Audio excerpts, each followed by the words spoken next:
Let's make some old-fashioned homemade tea cake cookies. I started with 1 stick of softened butter and 1/4 cup of Crisco, and then I mixed those together. I am doubling this recipe, so everything that you are seeing, I'm doing it twice, but I feel like doing it in batches is better than doing it all together, and you'll see why later on. After mixing the butter and the Crisco together, I added 1.5 cups of sugar, but in my case, I'm doing 3 cups of sugar. I then added 2 eggs, and if you're doubling like me, I did 4 eggs, and I did 1 tablespoon of vanilla extract, or 2 if you're doubling it.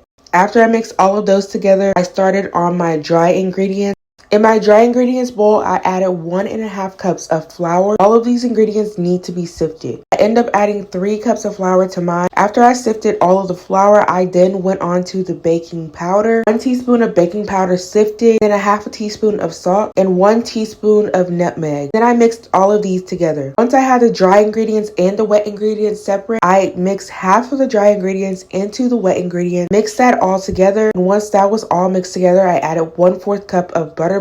Mixed the buttermilk into the mixture. Then I added the rest of the dry ingredients into that mixture. Here's where I went a little wrong. I definitely needed to add more flour to make the batter thicker. You do not want to rush these cookies at all, because if you rush the cookies, they aren't going to turn out as good as they should. I chilled the dough for a few hours, baked it for 12 minutes, and this is how they turned out.